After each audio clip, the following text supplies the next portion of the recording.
ಆಧ್ಯಾತ್ಮ ಅಂದ್ರೆ ಏನು? ಬೇಕಾದ್ರೆ ಇನ್ನೂ 2 ದಿವಸ 1 ವಾರ ಬಂದಿರಿ, ವಿಚಾರ ತಿಳ್ಕೊಂಡು ಹೋಗಿ ಊರಿಗೆ. ಸುಮ್ಮನೆ ಏನೋ ತಲೆ ತುಂಬಿ ಕಳಿಸೋದಲ್ಲ, ನೀವು ತಿಳ್ಕೋಬೇಕು ಕರೆಕ್ಟಾಗಿ. ಆಧ್ಯಾತ್ಮ ಅಂದ್ರೆ ಆಧ್ಯಾತ್ಮವನ್ನ ಪರಿಪಾಲನೆ ಮಾಡುವ ಒಂದು ವ್ಯಕ್ತಿಯ ಗುಣಗಳೇನು? ಫಸ್ಟ್ ಆಧ್ಯಾತ್ಮ ಅಂದ್ರೆ ಏನು ತಿಳ್ಕೋಬೇಕು. ಆಧ್ಯಾತ್ಮವನ್ನ ಪರಿಪಾಲನೆ ಮಾಡುವ ಒಂದು ವ್ಯಕ್ತಿಯ ಗುಣ ಏನು? ನಾನು 3 ಗಂಟೆಗೆ ಎದ್ದು ಧ್ಯಾನ ಮಾಡ್ತೀನಿ, 2 ಗಂಟೆ 3 ಗಂಟೆಗೆ. ಇವತ್ತು ಅವೆಲ್ಲ ಮಾಡಿದೆ. ನಾನು ಎಚ್ಚರವಾಗೇ ಇದ್ದೆ. ನಮ್ಮ ಹೆಂಗಸರು ಬಂದು ನೋಡಿದ್ರು ನಮ್ಮನ್ನು, ಯಾರೋ ಬಂದಿದ್ದಾರೆ ಎಂದು. ನಾನು ನೋಡಿದೆ, ಬಾಗಿಲು ತೆಗೆದೆ. ಏನಿದೆ ನಿಮಗೆ? ಬಾಗಿಲು ತೆಗೆದು ಬೀಗದ ಕೈ ಕೊಟ್ಟು ಮೇಲೆ ಹೋಗಿ ರೆಸ್ಟ್ ತಗೊಳ್ಳಿ ಹಿಂದೆ. 1/2 ಗಂಟೆ ನಡ್ಕೋಬೋದಾಗಿತ್ತ. ಏನು ಅಂತ 6 ಗಂಟೆ ಬೆಳಗ್ಗೆ ಯಾರು ನಿಮ್ಮನ್ನ ಬಾ ಅಂತ ಹೇಳಿದ್ದು? ಕೇಳೋದ ಪ್ರಶ್ನೆ? ಪಾಠ ಕಲಿಯಕ್ಕೆ ಬಂದಿದ್ದೀರಲ್ಲ, ನಾನು 10 ಗಂಟೆಗೆ ಪಾಠ ಮಾಡೋದು, ನೀವು 6 ಗಂಟೆಗೆ ಬಂದು ನಮ್ಮನ್ನು ಡಿಸ್ಟರ್ಬ್ ಮಾಡಿದ್ರೆ ನಿಮಗೆ ಜಾಗ ಇಲ್ಲ, ವ್ಯವಸ್ಥೆ ಇಲ್ಲ. ಇಲ್ಲಿ 10 ಗಂಟೆಗೆ ಬನ್ನಿ, ಹೋಗಿ ಕಳಿಸ್ಬೋದಿತ್ತ? ನಾನು ನನ್ನ ರೈಟ್ ಅಲ್ವಾ? ನನ್ನ ಹುಡ್ಕೊ ಬಂದಿದ್ದೀರಾ? ನನ್ನ ರೂಲ್ಸ್ ಇದು. ನಾನು ಹೇಳಿದ್ನ, ನನ್ನ ಒಳಗೆ ಭಾವನೆ ಇದ್ರು ಛೇ ಪಾಪ ಬಂದ್ಬಿಟ್ಟಿದ್ದಾರೆ ಮನೆ ಹತ್ರ, ನಾವು ಮಾಡಬಾರ್ದು. ಕೊಟ್ಟು ನಿಮಗೆ ಕೂರಿಸಿದೆ. ಮನಸ್ಸಿಂದನೋ ದೇಹದಿಂದನೋ ಒಬ್ಬರನ್ನ ನೋಯಿಸಬಾರ್ದು. ಇದು ಆಧ್ಯಾತ್ಮ ಉಂಟಾ? ಹೌದಾ? ಆಧ್ಯಾತ್ಮ ಅಂದ್ರೆ ಧ್ಯಾನ ಮಾಡೋದಲ್ಲ, ಪ್ರಾಣಾಯಾಮ ಮಾಡೋದಲ್ಲ. ನನ್ನಲ್ಲಿ ಬರುವ ಸುಮಾರು ಜನಕ್ಕೆ ನಾನು ಹೇಳೋದಿದ್ದೇನೆ, ಧ್ಯಾನ ಬೇಕಾಗಿಲ್ಲ, ಪ್ರಾಣಾಯಾಮ ಬೇಕಾಗಿಲ್ಲ, ದೇವಸ್ಥಾನ ಸುತ್ತೋದು ಬೇಕಾಗಿಲ್ಲ, ಗಂಟೆಗಟ್ಟಲೆ ದೇವರ ಮೇಲೆ ಕುತ್ಕೊಂಡು ಪೂಜೆ ಮಾಡೋದು ಬೇಕಾಗಿಲ್ಲ. ಒಳ್ಳೆಯನಾಗಿ ಬೆಳೆದ್ರೆ ಭಗವಂತ ನಿಮ್ಮನ್ನು ಹುಡ್ಕೊಂಡ್ಬರ್ತಾನೆ. ನಾವು ಬಾಳೋದು ಯಾತಕ್ಕೆ? ಭಗವಂತನ ಪಡ್ಕೊಳಕ್ಕೆ, ಭಗವಂತನ ಹತ್ರ ಹೋಗಿ ಸೇರೋದಕ್ಕೆ. ಅದಕ್ಕೆ ನಾವು ಇರೋದು. ಮದುವೆ ಮಾಡ್ಕೊಂಡು ಮಕ್ಕಳು ಹಿಡಿದು ಚಿನ್ನ ಬೆಳ್ಳಿ ಸೇರಿಸಿ ಮನೆ ಕಟ್ಟೋದಕ್ಕಲ್ಲ. ಒಳ್ಳೆಯನಾಗಬೇಕು, ಭಗವಂತನಾಗಬೇಕು, ಅಥವಾ ಭಗವಂತನ ಒಳಗೆ ಸೇರಬೇಕು. ಇದಕ್ಕೆ ನಾವು ಬದುಕಿರೋದು. ಇದು ಜೀವನದ ತಾತ್ಪರ್ಯ. ಭಗವಂತನ ಕ್ವಾಲಿಟಿ ನನ್ನಲ್ಲಿದೆ ಅಂದ್ರೆ ಮನಸ್ಸಿಂದನೋ ದೇಹದಿಂದನೋ ಒಬ್ಬರನ್ನು ನೋಯಿಸಬಾರ್ದು. ಹೌದಾ? ನಾನು ಬಂದೆ, ರಾಮಕೃಷ್ಣ ಅವರೇ, ನಿಮ್ಮ ಹೆಸರು ಬೇರೆ ಮಾತು ಹೇಳ್ತೀನಿ, ನಂಗೇನೋ ತೊಂದರೆ ಬಂದ್ಬಿಟ್ಟಿದೆ, 1 ಲಕ್ಷ ಕೊಡಿ. ನೀವೇ ನನ್ ಕೇಳಿಲ್ಲ. ಗುರುಗಳೇ, ನನ್ನ ಹತ್ರ ದುಡ್ಡಿದೆ ತಗೊಳ್ಳಿ, ನೀವು ಕೇಳಿದ್ರ? ನೀವು ದುಡ್ಡು ಇಟ್ಕೊಂಡು ಕೂತಿದ್ದೀರಾ. ನಾನ್ ಬಂದೆ ನಿಮ್ಮ ಹತ್ರ, ಏನ್ ಮಾಡಿದೆ? ನಂಗೆ ತಾಪತ್ರೆ ಬಂದ್ಬಿಟ್ಟಿದೆ, ನಾನು ಏನ್ ಕೇಳ್ತಿರೋ ಕೊಡ್ತೀನಿ, ಕೊಡಿ. ನಾನೇ ಕೇಳಿದ್ದು. ನಿಮ್ಮನ್ನ ಮೋಸ ಮಾಡಬೇಕು, ಏಮಾರಿಸ್ಬೇಕು, ನಿಮ್ ದುಡ್ಡನ್ನ ಲಪ್ಟಾಯಿಸ್ಬೇಕು, ನಿಮಗೆ ಅನ್ಯಾಯ ಮಾಡಬೇಕು ನನ್ನ ಮನಸ್ಸಲ್ಲಿ ಇಲ್ಲ. ತಗೊಳ್ಳೋವಾಗ ನಾನು ಕೊಟ್ಬಿಡ್ಬೇಕು ಅಂತಾನೆ ತಗೊಂಡೆ, ಕೊಟ್ಟೆ. ಚೈತನ್ಯ ಇರೋ ತನಕ ನ್ಯಾಯವಾಗಿ ನಾನೇ ನಿಮ್ಮ ಮನೆ ಹೊತ್ತಲಿಗೆ ಬಂದು ನೀವು ಒಂದು ದಿವಸ ನಾನು ಹುಡ್ಕೊಂಡ್ ಬಂದಿಲ್ಲ, ನಾನು ಕೊಟ್ಟಿದ್ದೀನಿ. ಆದರೆ ನಂಗೇನೋ ತಾಪತ್ರೆ ಹೊಡೆದು, ಅಥವಾ ಕಂಡೋರ್ ಮಾತು ಕೇಳಿ ನಿಮ್ ದುಡ್ಡಿಗೆ ನಾಮ ಹಾಕ್ಬೇಕು ಅಂತ ಪ್ಲಾನ್ ಮಾಡ್ಬಿಟ್ಟೆ. ಕಂಡೋರು ನಂಗೆ ಹೇಳ್ಕೊಟ್ಬಿಟ್ರು, ಅವ್ನಿಗೆ ಏನ್ ಕೋಟಿಗಟ್ಟಲೆ ಇಟ್ಟಿದ್ದಾನ, ನೀ ಕಟ್ಟಿರೋ ಬಡ್ಡಿನೇ ಅಸಲಿ ಮೇಲೆ ಆಗ್ಬಿಟ್ಟಿದೆ, ಯಾಕೋ ಕೊಡ್ತೀಯಾ? ನೀನ್ ತಲೆಗಡೆ ಕಟ್ಟೋಗಿದ್ಯಾ? ಒಂದ್ ಲೆಕ್ಕ ಬೇಡವಾ ಬಡ್ಡಿ ಕೊಡಕ್ಕೆ? ಅಸಲಿ ಮೇಲೆ ಬಡ್ಡಿ ಕೊಟ್ಬಿಟ್ಟಿದೆಯಲ್ಲ, ಇನ್ನೇನ್ ಕೊಡೋದು? ಏನ್ ಕಿತ್ಕೊಳಕ್ ಸಾಧ್ಯ ಅವನಿಂದ? ನೀ ಕೊಡ್ಬೇಡ, ಯಾರು ಕಿವಿ ಚುತ್ತಾರೆ ನನಗೆ. ಅಥವಾ ನನಗೆ ಚೈತನ್ಯ ಕುಗ್ಗೋಯ್ತು, ನೀವು ಚಾಕು ತಗೊಳ್ಳಲ್ಲ, ಚೂರಿ ತಗೊಳ್ಳಲ್ಲ, ಆಳಿಟ್ಟು ನಾನು ಹೊಡೆಯಲ್ಲ. ಆದ್ರೆ ನನ್ನ ಮನೆಗೆ ನೀವು 4 ಸತಿ 5 ಸತಿ ಬಂದಾಗ ಮಾನಸಿಕವಾಗಿ ನಂಗೆ ಕೊಡ್ತಿರೋ ಇಲ್ವಾ? ನನ್ನ ಹೆಂಡತಿ ಹಿಂಸೆ ಕೊಡ್ತೀರಾ, ನಮ್ಮ ಅಮ್ಮಂಗೆ ಹಿಂಸೆ ಕೊಡ್ತೀರಾ. ನೀವು ಮಾತಾಡಲ್ಲ, ಬೋಳೆ ಮಗ ಸುಳೆ ಮಗ ಅಂತೆಲ್ಲ ಉಗಿಯಲ್ಲ, ಮನೆ ಹೊಸ್ಲಿಗೆ ಬರ್ತೀರಾ, ಮುಖ ತೋರಿಸ್ತೀರಾ. ನೀವು ಮನೆ ಹತ್ರನ ಬಂದ್ರೆ ನನ್ನ ಹೆಂಡತಿಗೆ ಕಾಲು ನಡ್ಕ ಕೈ ನಡ್ಕ, ನಮ್ಮಮ್ಮಂಗೆ ಮರ್ಯಾದೆ ಪ್ರಶ್ನೆ.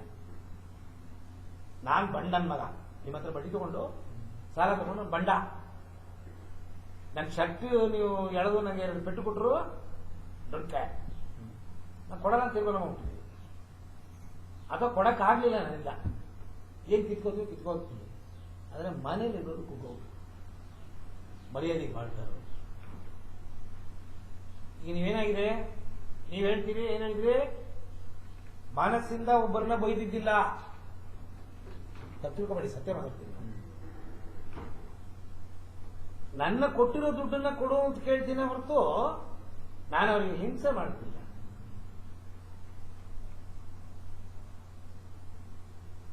ನೀವೇನು ಧರ್ಮ ಕೊಟ್ಟಿಲ್ವಲ್ಲ, ಅಲ್ಲಿ ಅದು ಕಾಯಿ ಬಿಟ್ಟಂಗೆ ಕಾಯಿ ಬಿಡತ್ತೆ, ಹೂ ಬಿಟ್ಟಂಗೆ ಹೂ ಬಿಡತ್ತೆ, ಹೆಚ್ಚು ಪ್ರಮಾಣದಲ್ಲಿ ನನ್ನ ದುಡ್ಡು ಬೆಳೆಯುತ್ತೆ ಅಂತ ಅನ್ನೋ ಲೆಕ್ಕದಲ್ಲಿ ಕೊಟ್ಟಿದ್ದೇನೆ. ನಾನು ಎಕ್ಸ್ಪೆಕ್ಟೇಷನ್ ಇಂದ ಕೊಟ್ಟಿದ್ದಿಲ್ಲ. ಅದೊಂದು ವ್ಯವಹಾರ, ವ್ಯಾಪಾರ ರೀತಿ ಒಂದು ವ್ಯವಹಾರ. ಅದನ್ನು ನನ್ನ ವ್ಯವಹಾರದಲ್ಲಿ ನನಗೆ ಸಂಬಂಧಪಟ್ಟವರು ನೀವು ಹಿಂಸೆ ಕೊಡ್ತಾ ಇದ್ದೀರಿ. ನನ್ನ ಹೆಂಡತಿ ನನ್ನ ಮಕ್ಕಳು ಏನು ನೊಂದ್ಕೋತಾರೆ, ನೀವು ಮಾತಾಡದೆ ಹೋದ್ರು ನಿಮ್ಮನ್ನು ಒಳಗಡೆ ಬೈಕೋತಾರೆ. ಹಾಳು ಮಾಡ್ಬಿಟ್ಟ ಸಂಸಾರನ, ಕುಡುಕು ನನ್ನ ಮಗ ದುಡ್ಡು ಕೊಟ್ಬಿಟ್ಟು ಸಂಸಾರನ ಹಾಳು ಮಾಡ್ಬಿಟ್ಟ. ನಾವೆಂಗೋ ಬದುಕ್ತಾ ಇದ್ವಿ, ಏನೋ ಮಾಡ್ತಾ ಇದ್ವಿ, ಸಾಲ ಕೊಟ್ಟು ನನ್ನ ಮಗನ ಹಾಳು ಮಾಡಿದ್ದಲ್ದೇನೆ ನಾವು ಮುಂದೆ ತೀರ್ಸಕ್ಕಾಗದೇ ಇರೋ ಸ್ಥಿತಿಗೆ ಬಂದಿದೆ. ಇವಾಗಲೂ ಕೊಟ್ಟಿ ಕೊಟ್ಟಿರೋ ಬಿಡಲ್ಲ ಮನೆ ಬಂದು. ಒಂದು ಸಣ್ಣ ಎಕ್ಸಾಂಪಲ್ ಹೇಳ್ತೀವಿ. ನಿಮ್ಮ ಮನೇಲಿ ಏನೋ ಫಂಕ್ಷನ್ ಮಾಡ್ತೀರಾ, ನಿಮ್ಗೆ ಅಕ್ಕ ತಂಗಿರಿದ್ದಾರೆ, ಹೌದಾ? ಫಂಕ್ಷನ್ ಮಾಡಿದಾಗ ಅಕ್ಕ ತಂಗಿಗೆ ಊಟ ಹಾಕಿ ಕಳಿಸ್ಬಿಡ್ತೀರಾ ನೀವು? ಇರೋದಲ್ಲ, ಹುಡುಗರೇ ಕೊಡ್ತೀರಾ ಅವ್ರಿಗೆ. ಯಾಕೆ ಕೊಡ್ತೀರಾ? ಟಾರ್ಗೆಟ್ ಹೋಗಿದ್ಯಾ, ದುಡ್ಡು ಜಾಸ್ತಿ ಇದೆಯಾ? ಯಾಕೆ ಕೊಡೋದು ನಿಮಗೆ? ಸೀರೆ ಏನಾದ್ರು ಯಾಕೆ, ಏನು ಕೊಡ್ಬೇಕು? ಎಲ್ಲಾರು ಬರ್ದಿದ್ಯಾ? ವೇದದಲ್ಲಿ ಬರ್ದಿದ್ಯಾ? ಭಗವದ್ಗೀತೆ ಭಗವಂತ ಏನಾರು ಹೇಳಿದ್ದಾನ? ಯಾಕೆ ಕೊಡ್ತೀರಾ? ಯಾಕೆ ಕೊಡ್ತೀರಾ? ಹೊಟ್ಟೆ ತಣ್ಣಗಾಗಬೇಕು ಅವ್ರಿಗೆ, ಹೊಟ್ಟೆ ತಣ್ಣಗಾಗಬೇಕು, ತೃಪ್ತಿ ಆಗ್ಬೇಕು. ಯಾಕೆ ತೃಪ್ತಿ ಆಗ್ಬೇಕು? ಹೊಟ್ಟೆ ಕಿಚ್ಚು. ಬೋಳಿ ಮಗ ಸುಳೆ ಮಗ ಬೈಯಲ್ಲ, ಹೊಟ್ಟೆ ಕಿಚ್ಚು. ನಾನು ಒದ್ದಾಡ್ತಿದ್ದೀನಿ, ಪರದಾಡ್ತಿದ್ದೀನಿ, ಸ್ವಂತ ಮನೆ ತಗೊಂಡು ಹೆಂಡತಿ ಕತ್ತಿಗೆ 20 ಸರ ಮಾಮೂಲಿ ನಡೆಯುವಂತ. ಅದೇ ನೀವು ಅದನ್ನು ತೆಗೆಯೋದ್ರ ಮೊದಲು ಅವ್ರಿಗೆ ಕೊಟ್ಟುಬಿಟ್ರೆ ಹೊಟ್ಟೆ ತಣ್ಣಗಾಗುತ್ತೆ. ಹೊಟ್ಟೆ ತಣ್ಣಗಾಗದೇ ಇರೋ ನೀವು ಮಾಡಿಬಿಟ್ರೆ ಅವ್ರು ಹರಿಸ್ತಾರೆ. ನನ್ನ ನೋವು ಗೊತ್ತಿದ್ದೆ ಮಾಡಿದ್ದಿಲ್ಲ, ಅದು ಹೆಂಗ್ ಗೊತ್ತಿದೆ ನಾನು ನೋಡ್ತೀನಿ. ಹಾಳಾಗ್ತೇವೆ, ಶಾಪ ಆಗ್ತೇವೆ. ನೊಂದು ಕೂಡ ಶಾಪ ನಡೆಯುತ್ತೆ. ಒಬ್ಬರನ್ನ ನೋಯಿಸಿದ್ರೆ ಅದು ರಿವರ್ಸ್ ಆಗುತ್ತೆ. ನೊಂದು ನಾನು ನಿಮ್ಗೇನು ಶಾಪ ಕೊಡ್ತೀನಿ, ಆ ಶಾಪ ನಿಮಗೆ ತಟ್ಟತ್ತೆ. ಆದ್ರೆ ಅದಕ್ಕೆ 10 ಪಟ್ಟು ತಿರುಗಿ ನಂಗೆ ಬರುತ್ತೆ ವಾಪಸ್. ಇದೇ ಬ್ಲ್ಯಾಕ್ ಮ್ಯಾಜಿಕ್. ಬ್ಲ್ಯಾಕ್ ಮ್ಯಾಜಿಕ್ಗೆ ಧ್ಯಾನ ಮಾಡಿ ಉನ್ನತ ಮಟ್ಟಕ್ಕೆ ಹೋಗಿ ಸಮಾಧಿ ಸ್ಥಿತಿಗೆ ಹೋಗಿ ನಾನು ನೀವು ಕೆಟ್ಟೋಗ್ಲಿ ಅಂತ ಹರಿಸೋದು ಬೇಕಾಗಿಲ್ಲ. ಕಾನ್ಷಿಯಸ್ ಲೆವೆಲ್ಲೇ ಸಬ್ ಕಾನ್ಷಿಯಸ್ ಹೊರಟೋಗ್ತೀನಿ ನಾನು. ಸಬ್ ಕಾನ್ಷಿಯಸ್ ನಾನು ನೆನೆಸಿ ನಡೆಯುತ್ತೆ. ಆದರೆ ಅದು ತಪ್ಪಾದ ರೀತಿ ಆದರೆ ನಿಮಗೆ ಅದು ತಟ್ಟಿದ್ರು ತೊಂದರೆ ಕೊಟ್ಟರು ನೀವು ನೊಂದ್ಕೊಂಡ್ರೆ 10 ಪಟ್ಟು ನಂಗೆ ವಾಪಸ್ ಮಾಡಿ. ಕಾರ್ಕಳದಿಂದ ಬಂದಿದ್ರು ಬ್ಲ್ಯಾಕ್ ಮ್ಯಾಜಿಕ್ ಬಗ್ಗೆ ನಿಮ್ಮಲ್ಲಿ ಕಾರ್ಕಳದಿಂದ ಬಂದು ಇದೊಂದ್ಸಲ ಡಿಸ್ಕಸ್ ಆಗಿತ್ತು ವಿಷಯದಲ್ಲಿ. ನೋಡಿದ್ರೆ ಅದು ನೋಡಿದ್ರು ಬೇಕಾದ ಜನ ಬರ್ತಾರೆ. ನನ್ನ ಈಗ ವಸೀಕರ ಮಾಡಿ ಅಂತೆಲ್ಲ ಬರ್ತಾರೆ. ನಾನೆಲ್ಲ ಮಾಡ್ಕೋಲ್ಲ. ಅದ್ ಕೊಡ್ತೀನಿ ಇಟ್ಕೊಡ್ತೀನಿ, ಅದು ಮಾಡಿ ಇದು ಮಾಡಿ ನಾನು ಹೇಳ್ಕೊಡ್ತೀನಿ ವಿದ್ಯೆ. ನೀವು ಮಾಡ್ಕೊಳ್ಳಿ, ನನ್ನ ಹತ್ರ ಬರೋದು. ಸುಮಾರು ವಿಡಿಯೋ ಹಾಕ್ಬಿಡಿ, ನಾನು ಮಾಡಲ್ಲ. ಹೇಳ್ಕೊಡ್ತೀನಿ, ನೀವು ಮಾಡ್ಕೊಳ್ಳಿ. ನೀವು ವಿದ್ಯೆ ಗೊತ್ತಿಲ್ಲ. ನಮ್ಗೆ ಏನಾಗಿದೆ, ನನ್ನ ಫ್ರೆಂಡ್ ಒಬ್ಬ ಇದ್ದ, ಅವನು ಊರಲ್ಲಿ ಏನಾಗಿದೆ, ಒಳ್ಳೆ ಒಂದು ಗ್ಯಾರೇಜ್ ಮಾಡ್ಕೊಂಡಿದ್ದ. ಪಕ್ಕದಲ್ಲಿ ಒಂದು ರೋಡಿಗೆ ಒಂದು ಮುಗಿದಿತ್ತು. ಅವ್ರು ಅವನಿಗೆ ಗ್ಯಾರೇಜ್ ತೊಂದರೆ ಕೊಡ್ತಾ ಇದ್ರು. ಒಂದ್ ದಿವಸ ಏನ್ ಮಾಡ್ದ, ರಾತ್ರಿ ಹೋಗಿ ಮಚ್ಚಿ ತಗೊಂಡು ಅವನಿಗೆ ಹೊಡೆದಿದ್ದ. ಒಂದು ಕಿವಿ ಹೋಗಿತ್ತು ಅವ್ನು. ಅವ್ರೇನ್ ಮಾಡಿದ್ರು, ಇವನನ್ನು ತೆಗಿಲೇಬೇಕಂತ ಹೇಳಿ. ಅವಾಗ ನಾನು ಅವ್ರಿಗೆ ಸ್ವಲ್ಪ ಫೈನಾನ್ಸ್ ಕೊಡ್ತಿದ್ದೆ. ನನ್ಗೂ ಗೊತ್ತಿದ್ರೆ ಅವ್ರಿಗೆ ರಾಜಿ ಬಿಡ್ತಿದ್ದೆ, ನಾನು ಅಷ್ಟು ಇದ್ದಿದ್ದೆ. ಏನಾಯ್ತು, ಅವನು ಬೆಂಗಳೂರು ರೋಡ್ ಹೋಗ್ಬಿಟ್ಟ. ಅವ್ನು ಜೈಲಾಯ್ತು ಅವನಿಗೆ ಒಂದು 6 ಮಂತ್. ಅದಂತೂ ಬೆಂಗಳೂರು ರೋಡ್ ಹೋಗ್ಬಿಟ್ಟ. ಆದ್ರೆ ಅವ್ನು ಎಷ್ಟು ಕ್ಲೋಸ್ ಇದ್ದ ಅಂತ ಹೇಳಿದ್ರೆ, ನಮ್ಗೆ ಒಳ್ಳೆ ಹುಡುಗ ಅವನು. ಅವ್ನ ಮನೆದೆಲ್ಲ ಜವಾಬ್ದಾರಿ ನಾನು ತಗೊಂಡೆ. ಜವಾಬ್ದಾರಿ ಅಂತ ಹೇಳಿದ್ರೆ ಅವ್ನ ತಮ್ಮನ ಮದುವೆ ಇರ್ಬೋದು, ತಂಗಿಗೆ ಡೆಲಿವರಿಗೆ, ಅವ್ನು ಊರಿಗೆ ಬರ್ಲಿಕ್ಕೆ ಆಗಲ್ಲ. ಇಲ್ಲಿ ಇವ್ರು ಇದ್ ಮಾಡ್ತಾರಲ್ಲ, ಸೊ ಇದ್ ಮಾಡ್ತಿದ್ದ. ಅವ್ನು ಅಲ್ಲಿಂದ ಫೈನಾನ್ಸ್ ಸ್ಟಾರ್ಟ್ ಮಾಡ್ದ. ಅವನಿಗೆ ಒಂದು 10-15 ಲಕ್ಷ ತನಕ ಕೊಟ್ಟೆ. ಈಗ ಅವನು ಅಲ್ಲಿ ಡಿಮಾನಿಟೈಸ್ ಆದ ನಂತರ ಪ್ರಾಬ್ಲಮ್ ಆಗೋಯ್ತು. ಈಗ ನಂದು ಅಸಲ್ ಅಮೌಂಟ್ ಅವನ ಹತ್ರ ಇದೆ. ಈಗ ಮನೆ ಸೇಲ್ ಮಾಡಿ ಕೊಡ್ತೇನೆ ಅಂತ ಹೇಳಿದ್ದಾನೆ, ಬಟ್ ಅವ್ನು ಕೊಡ್ತಾನೆ ಕೊಡುದಿಲ್ಲ ಅನ್ನೋದು ಸೆಕೆಂಡ್ರಿ. ಅಂದ್ರೆ ಈ ರೀತಿ ಎಲ್ಲ ಪ್ರಾಬ್ಲಮ್ ಆಗಿದೆ. ನಾನು ತುಂಬಾ ಮಾಡಿದ್ದೀನಿ ಅವನಿಗೆ. ಅವನು ಅಲ್ಲಿ ಫೋನ್ ಮಾಡ್ಲಿಕ್ಕಿಲ್ಲ ಮನೆಗೆ, ಮಣಿಪಾಲಕ್ಕೆ ಅವನ ತಂಗಿ ಕರ್ಕೊಂಡು ಹೋಗಿ ಅಲ್ಲಿ ಡೆಲಿವರಿಗೆಲ್ಲ ಈಗ ವ್ಯವಸ್ಥೆ ಮಾಡುದು, ತಂಗಿ ಮದುವೆಗೆ, ತಮ್ಮನ ಮದುವೆಗೆ, ಅವನು ಸಾಲ ಮಾಡಿದ್ರು. ನಿಮ್ಗೆ ಆಗಿರೋದೇ ಅದು. ನಾನು ಏನೇ ಕೇಳಕ್ ಬರ್ತೀನಿ ಅಂದ್ರೆ, ನೀವು ಒಳ್ಳೆಯದು, ನನ್ಗೂ ಗೊತ್ತಿಲ್ಲ ಅವನು. ಅಲ್ಲ, ನಿಮಗೆ ಒಳ್ಳೆ ಭಾವನೆ ಇದೆ, ತಗೊಂಡಿರೋ ಲೈಫ್ ಸರಿ ಇಲ್ವೇ ಹೊರತು ಭಾವನೆಗಳು ಒಳ್ಳೇದಿದೆ. ನಿಮ್ ಭಾವನೆ ಏನೇ ಇದ್ರು ಒಳ್ಳೇದಿದ್ರು ಲೈನ್ ಸರಿ ಇಲ್ಲ. ಅದು ಯಾವಾಗ ಲೈನ್ ಸರಿ ಇಲ್ಲ, ನೀವು ಸತ್ಯವಾದ ರೀತಿ ಧರ್ಮವಾದ ರೀತಿ ನೀವು ನಡ್ಕೊಂಡ್ರು ತಗೊಂಡಿದ್ ನಾನ್ ಸರಿ ಇಲ್ವಲ್ಲ. ಒಬ್ರು ಬಸ್ ಸ್ಟ್ಯಾಂಡ್ ಅಲ್ಲಿ ಒಂದು ಸಣ್ಣ ಘಟನೆ. ಬಸ್ ಸ್ಟ್ಯಾಂಡ್ ಅಲ್ಲಿ ಅವ್ರದ್ದು ಮಗಳಿಗೆ ಬೆಂಗಳೂರಲ್ಲಿ ಏನೋ ಸೀರಿಯಸ್ ಆಗಿದೆ. ಅವನು ಸ್ವಲ್ಪ ಅಲ್ಲಿ ಎಲ್ಲ ಸಾಲ ಮಾಡಿ ಎಲ್ಲ ಪ್ರಾಬ್ಲಮ್ ಮಾಡಿದ ಮನುಷ್ಯ. ₹1 ಹುಡ್ತಾ ಇಲ್ಲ, ಮರಗ್ತಾ ಇದ್ದಾನೆ. ಬಸ್ಸಿಗೆ ಟಿಕೆಟ್ ತಗೊಂಡಿದ್ದಾನೆ, ಬಸ್ಸಿಗೆ ಬೆಂಗಳೂರಿಗೆ ಬರ್ಲಿಕ್ಕೆ. ಮಗಳು ಹಾಸ್ಪಿಟಲ್ ಅಲ್ಲಿ ಇದ್ದಾನೆ. ನನ್ನ ಹತ್ರ ಬಂದು ಕೇಳ್ದ, ನನ್ ಭಾವ ಹತ್ರ ಇದ್ರು, ನಿಮಗೆ ಕೊಟ್ಟು ದುಡ್ಡು ಬರಲ್ಲ. ನಾನು ಹೇಳಿದೆ, ನಾನು ಅವನಿಗೆ ಬಡ್ಡಿಯಲ್ಲೂ ಕೊಡಲ್ಲ. ಅವ್ನು ಬಂದು ₹10,000 ಕೇಳ್ದ. ನಾನು ಅವಾಗ ಹೇಳಿದೆ ನನ್ನ ಭಾವನ ಹತ್ರ, ಇಂಥ ಪರಿಸ್ಥಿತಿಯಲ್ಲಿ ಅವನಿಗೆ ದುಡ್ಡು ನಮ್ ಕಿಶೆಯಲ್ಲಿ ದುಡ್ಡಿದ್ದು ಇಲ್ಲ ಅಂತ ಹೇಳಿದ್ರೆ, ನಂದು ಒಂದಿತ್ತು ಆ ಮೆಡಿಟೇಷನ್ ಅಲ್ಲಿ ಮಾಡುವಾಗ, ಬಾಯಲ್ಲಿ ಸುಳ್ಳು ಹೇಳ್ಬಿಟ್ರೆ ಅದು ಸುಳ್ಳೇ ಆಗೋಗುತ್ತಲ್ಲ. ಈಗ ನನ್ನ ಹತ್ರ ಇಲ್ಲ ಅಂದ್ರೆ ನನ್ನ ಹತ್ರ ಇಲ್ಲಾನೇ ಆಗ್ಬೋದಿತ್ತಲ್ಲ, ಆ ರೀತಿ ಇತ್ತು ನಂಗೆ. ಅಂದ್ರೆ ನನ್ನ ಬಾಯಲ್ಲಿ ಏನ್ ಬರುತ್ತೆ ಅದು ಆಗೋಗೋದು. ಹಿಂಗಿಂಗ್ ನನ್ಗೆ ಬೇಕಂತ ಹೇಳಿದ್ರೆ ಅದು ಸಿಕ್ಬಿಡುದು ನನಗೆ. ನಾನು ಒಂದ್ ಸೈಟ್ ಹತ್ರ ಹೋಗಿ ಈಗ ನಿಂತ್ಕೊಂಡು ಈ ಸೈಟ್ ನನಗೆ ಆಗ್ಬೇಕು, ಇಲ್ಲಿ ಮನೆ ಕಟ್ಲಿಕ್ಕೆ ಅಂತ ಹೇಳಿ ಅದು ಯಾವುದೋ ಮೂಲದಿಂದ ನನ್ನ ಹತ್ರ ಬಂತು. ಎಷ್ಟು ಜನ ಟ್ರೈ ಮಾಡಿದ್ದಾರೆ ಸೈಟ್ ಅನ್ನ. ಅದು ನಮ್ಮ ಅಣ್ಣನ ಹತ್ರ ಏನೋ ಬೈನಂತೆ ಯಾರೋ ಇದು ಅವನಿಗೆ ಗೊತ್ತಿದ್ದು ಅದು ಇದು ಮಾಡಿ ಅದು ಅವ್ನು ಕೇಳ್ಬಿಟ್ಟ, ಅದು ಇಂಥ ಸೈಟ್ ಇದೆ ಮರೆ ಪಾರ್ಟ್ನರ್ ಆಗಿ ತಗೊಳ್ಳುವ ಅಂತ, ಒಂದು ಸಣ್ಣದು ಒಂದು ಮನೆ ಕಟ್ಟಿ. ಅಂದ್ರೆ ಆ ರೀತಿ ನಂಗೆ ಸಿಕ್ಬಿಡುದು. ಆವಾಗ ನಾನು ಅವರಿಗೆ ಹೇಳಿದೆ, ನೋಡ್ ಮರೆ, ನಂಗೆ ಬಡ್ಡಿ ಗಿಡ್ಡಿ ಏನು ಕೊಡುದು ಬೇಡ, ನೀನು ಈ ದುಡ್ಡು ತಗೋ, ನಿನ್ ಮಗಳಿಗೆ ಏನಿದೆ ಪ್ರಾಬ್ಲಮ್ ಇದೆ ಅದನ್ನ ಕ್ಲಿಯರ್ ಮಾಡ್ಕೋ, ಬಟ್ ನೀನ್ ಬಂದಾಗ ನೀನ್ ಸರಿ ಆದ ನಂತರ ನಂಗೆ ದುಡ್ಡು ಕೊಡು, ನೀನ್ ₹1 ಕೊಡುದು ಬೇಡ ಅಂತ. ಬಟ್ ಅವನು ಈಗ್ಲೂ ಅದ್ರಲ್ಲಿ ಅರ್ಧ ಅಮೌಂಟ್ ಕೊಟ್ಟ. 8,000ದಲ್ಲಿ ಒಂದು 5,000 ಏನು ಕೊಟ್ಟ. ಮತ್ ಬಾಕಿ ದುಡ್ಡು ಕೊಡ್ಲೇ ಇಲ್ಲ. ಅವನು ಎದುರುಗಡೆ ಅಂತ ಇರ್ತಾನೆ, ಕೊಡ್ಲೇ ಇಲ್ಲ. ನಾನ್ ಬಾಯಿಂದ ಹೇಳ್ಬಿಟ್ಟಿದ್ದೀನಲ್ಲ, ನಿನ್ನ ಹತ್ರ ಕೇಳುದಿಲ್ಲ ಅಂತ. ನಾನು ಕೇಳುದಿಲ್ಲ. ಆದ್ರೆ ನೀವು ಯಾವಾಗ ನ್ಯಾಯವಾಗಿ ಬಿಟ್ಬಿಟ್ರಿ ನಿಮ್ ದುಡ್ಡನ್ನ 10 ಬಿಟ್ಟು ಅವನಿಗೆ ಲಾಸ್ ಆಗುತ್ತೆ. ಲಾಸ್ ಆಯ್ತು. ಅವನು ಕುರಿ ವ್ಯಾಪಾರ ಮಾಡ್ದ. ಒಂದ್ ದಿವಸ ಏನಾಯ್ತು, ಒಂದು ಲಾಟ್ ಕುರಿಯೇ ಎಂತದ್ದು ಒಂದು ಮಾಯ ಆಯ್ತು. ಅವ್ನು ಓಡಿ ಬಂದು ನನ್ನ ಹತ್ರನೇ ಹೇಳ್ತಾ ಇದ್ದಾನೆ, ನಂದು ಕುರಿ ಎಲ್ಲ ಹೋಗ್ಬಿಡ್ತು ಮರ್ಯ, ಅದು ಎಲ್ಲಿ ಹೋಯ್ತು ಗೊತ್ತಿಲ್ಲ, ಯಾರೋ ಕತ್ಕೊಂಡು ಹೋದ್ರು ಅಂತ ಹೇಳಿ ನನ್ನ ಹತ್ರನೇ ಹೇಳ್ತೇನೆ. ನಾನು ನನ್ನ ಮನಸ್ಸಲ್ಲಿ ಬಸ್ ಮಾಡಿದೆ. ಸತ್ಯ ಅದು ನನ್ನ ಕಡೆ 5,000 ಹೋಗಿರ್ಬೋದು, ಅದನ್ನೇ ಹೇಳಿದ್ದು. ನಾನು ನಿಮಗೆ ತಪ್ಪು ಮಾಡಿ ಮೋಸ ಮಾಡಿದ್ರೆ 10 ಪಟ್ಟು ನೀವು ರಿವರ್ಸ್ ಮಾಡಿ. ಈಗ ಅವನು 5,000 ತಡ್ಕೊಳಕ್ ಆಗಬೇಕು. ಅದು ಇದೆ, ನನ್ಗೆ ಕೇಳಲ್ಲ ಅವನ ಹತ್ರ. 5 ಅಂತಲ್ಲ, 5 ಲಕ್ಷವೇ ನಿಮಗೆ ಅದು ಸಾಧಾರಣವಾಗಿ ಕೊಟ್ಟಿರ್ಬೋದು. ಬಟ್ ಒಂದ್ ಟೈಮ್ ಅಲ್ಲಿ 5 ಲಕ್ಷ ನಿಮಗೆ ದುಡ್ಡಾಗಿರುತ್ತಲ್ಲ, ಅದು ನಡೆಯೋಕ್ಕಾಗಲ್ಲ. ಈಗ ಏನನ್ಸುತ್ತೆ, ಈಗ ನಾನು ಅಷ್ಟು ದುಡ್ಡು ಕೊಟ್ಟಿದ್ದೀನಲ್ಲ, ಈಗ ನಮ್ಮ ಅಣ್ಣನಿಗೆ ಅವನಿಗೆ ಪರಿಸ್ಥಿತಿ ಎಷ್ಟು ಇದಿಲ್ಲ, ಅವನಿಗೊಂದು ಮನೆ ಆಗ್ಬೇಕು. ನನ್ನ ಹತ್ರ ಇದ್ದು ದುಡ್ಡಿದ್ರೆ ನಾನು ಮಾಡ್ತಿದ್ನಲ್ಲ ಅನ್ಸುತ್ತೆ. ತಂಗಿಗೆ ಅವಳು ಗಂಡ ಇಲ್ಲ, ಪ್ರಾಬ್ಲಮ್ ಆಗಿದೆ, 2 ಮಕ್ಕಳಿದ್ದಾರೆ. ಅವಳು ನಾನೇ ಒಂದು ಮನೆ ಮಾಡಿದ್ದೇನೆ, ಬಾಡಿಗೆ ಮನೆಗೆ, ಅದ್ರಲ್ಲಿದ್ದಾಳೆ ಅವಳು. ಅವಳಿಗೆ ಏನಾದ್ರು ಮಾಡಿ ಕೊಡ್ಬೇಕು ನಂಗೆ ಅನ್ಸುತ್ತೆ. ನನ್ನ ದುಡ್ಡೆಲ್ಲ ಈಗ ಹೊರಗಿದ್ದೆಲ್ಲ ಅವರಿಗೆಲ್ಲ ಏನಾದ್ರು ಮಾಡಿ ಕೊಡ್ಬೋದಿತ್ತಲ್ಲ. ಇನ್ನೊಂದು ಅಕ್ಕ ಬಾವ ಅವ್ರಿಗೆ ಎಲ್ರಿಗೂ ನೋಡಿದೀನಿ ನಾನು. ಅವ್ರ ಪ್ರಾಬ್ಲಮ್ಗೆ ಒಂದು ಗಾಡಿ ಮಾಡಿ, ಈಗ ಅವರಿಗೂ ಸ್ವಲ್ಪ ಪ್ರಾಬ್ಲಮ್ ಇದೆ, ಮಗಳು ದೊಡ್ಡವಳಾಗಿದ್ದಾಳೆ, ಏನಾದ್ರು ನಾನು ಮಾಡಿದಿದ್ರೆ ಆಗ್ತಿತ್ತಲ್ಲ ಅಂತೇಳಿ ನನ್ಗನ್ಸುತ್ತೆ. ಆಗಿರೋ ತಾಪತ್ರೆಯವೇ ನಿಮ್ಮ ಭಾವನೆಗಳು ಒಳ್ಳೆದಾಗೆ ಇರ್ಬೋದು. 10 ಕಡೆ ಎಕ್ಸ್ಪೆಕ್ಟೇಷನ್ ಇರುತ್ತೆ, ಒಂದು ಕಡೆ ಧರ್ಮವಾಗಿ ಕೊಟ್ಟಿರ್ಬೋದು. ನೀವು 10 ಕಡೆ ಎಕ್ಸ್ಪೆಕ್ಟೇಷನ್ ಅಲ್ಲಿ ಕೊಟ್ಟಿರ್ತೀವಿ. ಈ ಗುರುಗಳಿಗೆ ಸಾಲ ಕೇಳ್ತಾರೆ, ಏನೋ ಬಿಲ್ಡಿಂಗ್ ಕಟ್ತೀನಿ ಅಂತಾರೆ, ಒಳ್ಳೆಯವರು ಅವ್ರಿಗೆ ಬರುತ್ತೆ ದುಡ್ಡು, ವಾಪಸ್ ಮಾಡ್ತಾರೆ ಅಂತ ಗೊತ್ತಿದೆ ನಿಮಗೆ. ಪ್ಲಸ್ ಅಲ್ಲಿ ನಾವು ದುಡ್ಡು ಇನ್ಕಮ್ ಬರುತ್ತೆ ಅಂತ ಕೊಟ್ಟಿರ್ತೀರ. ಅಲ್ಲಿ ಎಕ್ಸ್ಪೆಕ್ಟೇಷನ್ ಇರುತ್ತೆ. ಹಿಂಸೆ ಕೊಟ್ಟಿರ್ತೀರೋ ಇಲ್ವೋ, ಎಕ್ಸ್ಪೆಕ್ಟೇಷನ್ ಅಲ್ಲಿ ಒಳ್ಳೆತನವನ್ನೇ ಕೊಟ್ಟಿರ್ತೀರ, ಹಿಂಸೆ ಕೊಡೋದಿಲ್ಲ. ಇನ್ನೊಂದು ಕಡೆ ಧರ್ಮವಾಗೇ ಕೊಟ್ಟಿರ್ತೀರ, ಕೊಡೋ ಯೋಗ್ಯತೆನೇ ಇಲ್ಲ, ನಂಗೆ ವಾಪಸ್ ಮಾಡೋ ಚೈತನ್ಯನೇ ನಂಗಿಲ್ಲ. ಆದ್ರೆ ನೀವು ಧರ್ಮವಾಗಿ ಕೊಟ್ಟಿಲ್ಲ, ಸಾಲವಾಗಿ ಕೊಡ್ತೀರಾ. ಏನ್ ಸಾಲ? ಬಡ್ಡಿ ಅಲ್ಲ, ನ್ಯಾಯವಾಗಿ ನೀನು ಕಟ್ಟ ಕೊಟ್ಟಿದ್ದೀನಪ್ಪ, ಕೊಡು ಅಂತ ಕೊಟ್ಟಿರ್ಬೋದು. ನನ್ನ ಭಾವನೆ ನಿಮ್ಮಂಗೆ ಬೇಕು ಅಂತೀನಿಲ್ಲ. ಇಡೀ ಲೋಕ ಒಳ್ಳೇದು ಕೆಟ್ಟದ್ದು ಸೇರ್ಕೊಂಡಿರೋದೇ ಲೋಕ. ಸೊ ನೀವು ತಗೊಳ್ಳೋ ಈ ಕೆಲಸವೇ ರಿಸ್ಕ್. ನೀವೇನು ಕೆಲಸ ತಗೊಂಡಿದ್ದೀರಾ, ಇದರಲ್ಲಿ ರಿಸ್ಕ್ ನೀವು ಇನ್ವೈಟ್ ಮಾಡ್ತಾ ಇದ್ದೀರಾ. ಮನೆ ಬಿಟ್ಟು ಹೋದಾಗ ನಡ್ಕೊಂಡು ಹೋದ್ರೆ ರಿಸ್ಕ್ ಕಮ್ಮಿ, ಸೈಕಲ್ ಹೋದ್ರೆ ಸ್ವಲ್ಪ ರಿಸ್ಕ್ ಜಾಸ್ತಿ, ಬೈಕಲ್ಲಿ ಹೋದ್ರೆ ಸ್ವಲ್ಪ ರಿಸ್ಕ್ ಜಾಸ್ತಿ. ಕಾರಲ್ಲಿ ಹೋದ್ರೆ ಇನ್ನು ಸ್ವಲ್ಪ ರಿಸ್ಕ್ ಜಾಸ್ತಿ. ಹೀಗೆ ರಿಸ್ಕ್ ನಾವು ಜಾಸ್ತಿ ಮಾಡ್ಕೋತೀವಿ ಹೊರತು ಯಾರು ಹಿಂಗೆ ಹೋಗುವಂತ ಏನು ಹೇಳಿಲ್ಲ.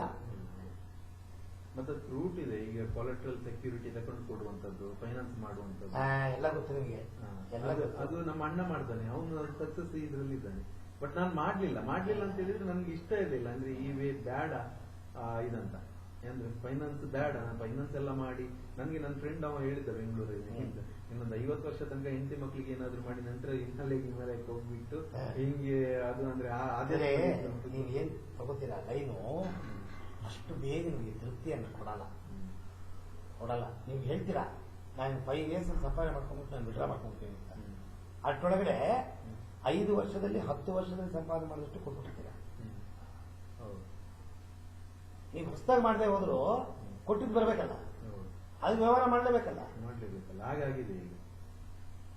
ಯಾತಕ್ಕೆ ರೌಡಿ ಬದಲಾವಣೆ ಆಗಲ್ಲ ಅಂದ್ರೆ 10 ಜನಕ್ಕೆ ಕೈ ಕಾಲು ಕಿವಿ ತೆಗೆದಿರ್ತಾನ, ತನ್ನ ಕಾಪಾಡ್ಕೋಬೇಕು ಅಂದ್ರೆ ರೌಡಿ ಕಾಯಂ ಆಗಿರ್ಬೇಕು. ಅವ್ನು ನಿಂತ ಅಂತ ಹೇಳಿದ್ರೆ ಅವನು ಹಾಕ್ಬಿಡ್ತಾರ. ಹಂಗೇನೆ ಲೈನ್ ಅಲ್ಲಿ ಹುಟ್ಟೋದ್ಮೇಲೆ ನೀವು ಬಿಡುಗಡೆಯಾಗಿ ಬರ್ತೀನಿ ಅಂತ ನಿಮ್ ಮನ್ಸಲ್ಲಿ ಒಳ್ಳೆ ಮನಸ್ಸು ಹೇಳ್ಬೋದು, ಬರಕ್ಕಾಗಲ್ಲ. ಹಂಗೆ ಹೇಳಿದ್ರು ಇಷ್ಟ ಟೈಮಲ್ಲಿ ಆಗಿ ಇಳಿದು ಬಿಡ್ತೀನಿ. ಈಗ ಸಿಕ್ಕಿ ಬಿದ್ದಿದ್ದಲ್ಲ, ಈಗ ಈ ಪ್ರಾಬ್ಲಮ್ ಸಿಕ್ಕಾಕೊಂಡಿರೋದಲ್ಲ. ಹೋಗ್ಲಿ ದುಡ್ಡು ಮನಸ್ಸು ಬರುತ್ತಾ? ನಾನು ಬಂಡವಾಳ 1000 ರೂಪಾಯಿ ಶುರು ಮಾಡಿ 1 ಕೋಟಿ 2 ಕೋಟಿ ಅಷ್ಟು ನನ್ನ ದುಡ್ಡು ಬಂದಿದೆ. ಅಲ್ಲಿ ಒಂದು 25 ಲಕ್ಷ 40 ಲಕ್ಷ ಹೋಗುತ್ತೆ. ಹೋಗ್ಲಿ, ನಂದೆಲ್ಲ ದುಡ್ಡು ಬಿಟ್ಬಿಡ್ತೀನಿ. ಬೆಳಗ್ಗೆ ಮನಸ್ಸು ಬರುತ್ತಾ? ಮಲ್ಟಿಪ್ಲೈ ಆಗಿರೋ ದುಡ್ಡು ಅಂತ ಕೊಟ್ಟಿದ್ದೀರಾ, ನಿಮ್ ದುಡ್ಡಲ್ವಲ್ಲ ಅದು. ಹೋಗ್ಲಿ ಬಿಡು, ಬಿಟ್ಬಿಡಿ ನೋಡೋಣ. ಅದು ಕಾಡಬಾರ್ದು, ಇದು ಕಾಡತ್ತೆ. ಅದಕ್ಕೆ ಡಿಪ್ರೆಷನ್ ಹೋಗೋದು. ಡಿಪ್ರೆಷನ್ ಹೋಗೋದು ಕಾರಣ ಏನಂದ್ರೆ ಸಂತೃಪ್ತಿ ಆಗಿಲ್ಲ. ಈಗ ಗೊತ್ತಿದ್ದೋ ಗೊತ್ತಿದ್ದನೋ ಯಾವುದೋ ಒಂದು ಲೈನ್ ತಗೊಂಡ್ರಿ, ನಿಮಗೆ ಬೇರೆ ಲೈನ್ ಗೊತ್ತಿಲ್ಲ, ನಿಮ್ಗೆ ಗೊತ್ತಿರೋ ಲೈನೇ ಅದು ತಗೊಂಡು ಮುಂದುವರಿಸಿದ್ರಿ. ಮುಂದುವರಿಸೋದು ದುಡ್ಡು ಮಾಡಿದ್ರಿ. ದುಡ್ಡು ಮಾಡಿದ್ರೆ ತೃಪ್ತಿ ಆಯ್ತಾ? ತೃಪ್ತಿ ಆಗಲಿಲ್ಲ. ಯಾವಾಗ ಅತೃಪ್ತಿ ಆಯ್ತು, ಮುಂದೆ ಯಾವಾಗ ಶುರು ಮಾಡಿದ್ರಿ? ಏಮಾರ್ಸಕ್ಕೆ ಶುರು ಮಾಡ್ತು. ಏಮಾರ್ಸೋ ದುಡ್ಡು ನಿಮ್ದಲ್ವಲ್ಲ, ನಿಮ್ ದುಡ್ಡು ಅದು. ನಿಮ್ ದುಡ್ಡು ಎಷ್ಟು? ಬರೀ 1000 ರೂಪಾಯಿ. ಹೌದಾ? ದೊಡ್ಡ ದೊಡ್ಡ ಫ್ಯಾಕ್ಟರಿ ಶುರು ಮಾಡ್ತಾರೆ, ಲಾಸ್ ಆಗುತ್ತೆ. ಲಾಭದಲ್ಲಿ ಲಾಸು, ಅಸಲಲ್ಲಿ ಲಾಸ್ ಅಲ್ಲ, ಲಾಭದಲ್ಲಿ ಲಾಸ್ ಆಗಿರೋದು. ಅದರಿಂದ ಅದನ್ನ ನೀವು ಸ್ವೀಕಾರ ಮಾಡಬೇಕು. ಆ ಲಾಭನ ನೀವು ಬಿಡಕ್ ಮನ್ಸಿಲ್ಲ. ಒದ್ದಾಡಿ ಮಾಡಿದ್ದೀರಲ್ಲ 10 ವರ್ಷ ದುಡಿಮೆ, 20 ವರ್ಷದ್ದು ಕೊಟ್ಟುಬಿಟ್ಟು ಕಾಯ್ಕೊಂಡಿದ್ದು, ಅದು ಇಷ್ಟು ಬೆಳೆದು ಕೊಟ್ಟಿದ್ದೀರಿ, ಅದು ವಾಪಸ್ ಮಾಡ್ಬೇಕಲ್ಲ. ಬಡ್ಡಿ ಇಲ್ಲದೆ ಹೋದ್ರು ಆ ಲಾಭವಾರ ಅಸಲು ಬಂದ್ಬಿಡ್ಲಿ ಅಂತ ನೀವು ಬಯಸ್ತೀರಾ. ಇದು ಎರಡಿದೆ, ಚಾಮದಂಡ ದೇವ. ಮತ್ತು ಬಿಸ್ನೆಸ್ ನಾನು ಇದೆಲ್ಲ ಆದ ನಂತರ ನಾನು ಫುಲ್ ಕೈಟ್ ಮಾಡಿಬಿಟ್ಟೆ. ಅಂದ್ರೆ 100% ಇದ್ದಿದ್ದು 10% ನಿಲ್ಲಿಸಿಬಿಟ್ಟೆ. ಎಲ್ಲ ಸ್ಟಾಪ್ ಮಾಡಿ ಹೋಗಿರೋ ದುಡ್ಡು ಬರಬೇಕಲ್ಲ. ಅದು ಈಗ ಹೋಗಿರೋದು ಸ್ಟಕ್ ಆಗಿದೆಯಲ್ಲ, ಇದು ನಿಲ್ಲಿಸ್ಬಿಟ್ಟಿದ್ದೀನಿ. ಈಗ ಯಾರು ಕೇಳಿದ್ರು ಮಾಡಲ್ಲ, ಹೋಗಿರೋದು ದೊಡ್ಡದಿದೆಯಲ್ಲ ಅಂತೇಳಿ.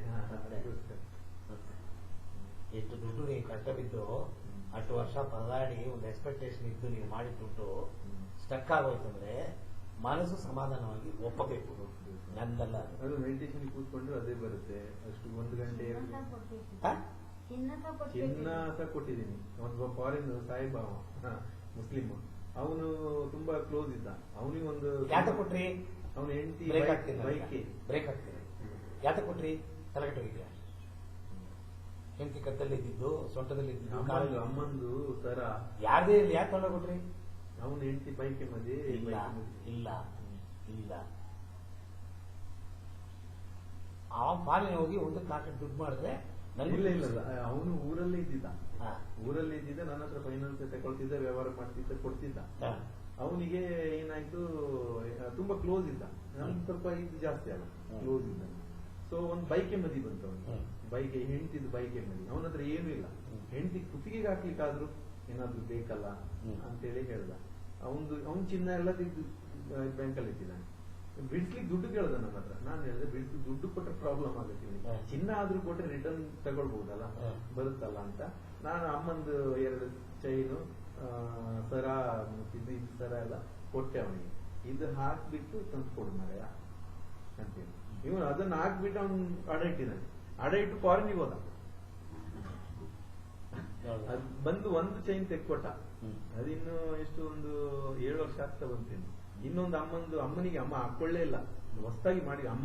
ನಮ್ಮ ಅಮ್ಮಂಗೆ ಏನಂದ್ರೆ ಎಲ್ಲಾ ಹೆಣ್ಣು ಮಕ್ಕಳಿಗೆ